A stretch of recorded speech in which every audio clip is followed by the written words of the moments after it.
మాజీ మంత్రి వైఎస్ వివేక హత్య కేసు సిబిఐ విచారణలో భాగంగా వైఎస్ భాస్కర్ రెడ్డి పులివెందుల్లో తన నివాసం నుంచి కడప సెంట్రల్ జైలుకు బయలుదేరారు.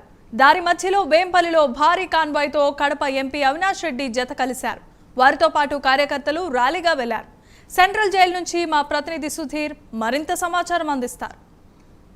వైఎస్ వివేకానంద రెడ్డి కేసుకు ఇప్పటికే చూసుకుంటే కనుక సిబిఐ అధికారులు ఈ కేసులో కూడా దూకుడు పెంచారనుకోవచ్చు. అయితే ఇటీవల కాలం చూసుకుంటే కనుక ఇప్పటికే చూసుకుంటే కనుక సిబిఐ అధికారులు గత నెల 23వ తేదీ కూడా ఏదైతే వైఎస్ అవినాష్ రెడ్డి తండ్రి అయినటువంటి వైఎస్ భాస్కర్ రెడ్డి కూడా ఈ సిబిఐ అధికారులు నోటీసు ఇవ్వడం జరిగింది. ఈ నేపథ్యంలో చూసుకుంటే కనుక ఈ నెల 12వ తేదీ కూడా ఈ విచారణకు పూర్తి స్థాయిలో హాజరు కావాలని చెప్పి కూడా చెప్పడం జరిగింది. అయితే ఇవాళ ఉదయం దాదాపుగా ఆయన ఏదైతే కడప సెంట్రల్ జైలు కేంద్ర కర్మాగారం ఉందో దాంట్లో కూడా సిబిఐ విచారణకు పూర్తి స్థాయిలో హాజరు కావాల్సి ఉంది.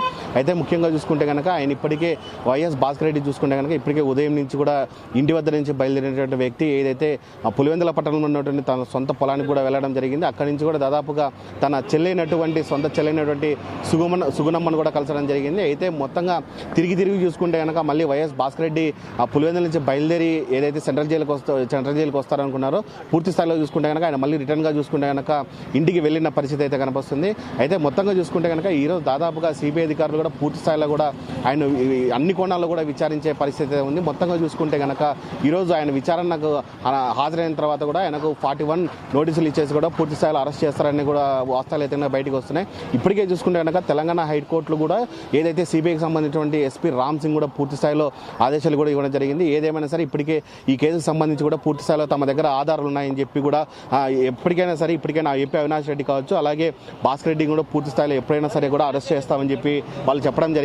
అయితే ఈ నేపథ్యంలో చూసుకుంటే కనుక అటు వైఎస్ కుటుంబంలో కూడా అటు వైఎస్ ఫ్యామిలీలో కూడా మొత్తంగా చూసుకుంటే కనుక ఇటు అవినాష్ కుటుంబం ఇటు వైఎస్ భాస్కర్ రెడ్డి కుటుంబంలో చూసుకుంటే ఇప్పటికే ఒక పెద్ద ఉత్కంఠ కూడా నెలకొందని చెప్పుకోవచ్చు.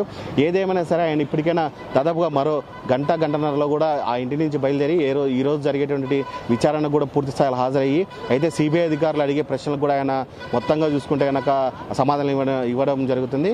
అయితే మొత్తంగా చూసుకుంటే ఇప్పటికే ఎంపీ అవినాష్ రెడ్డికి సంబంధించి కూడా మనం చూసుకోవచ్చు. ఇప్పుడే తెలంగాణ హైకోర్టులో కూడా ఆయన ఒక పిటిషన్ వేయడం జరిగింది.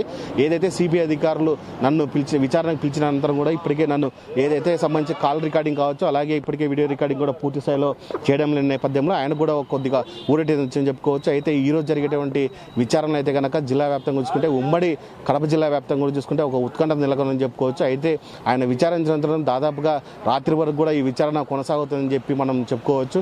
ఏదేమైనా సరే ఆయన వచ్చిన తర్వాత కూడా విచారణ ఎన్ని గంటల పాటు కూడా సాగుతుంది దానిపైన కూడా ఒక ఉత్కంఠ మనం చెప్పుకోవచ్చు. కడప సెంట్రల్ జైలు నుంచి వీడియో జర్నలిస్ట్ రాకేష్తో సుధీర్, ప్రైమ్9 న్యూస్, కడప.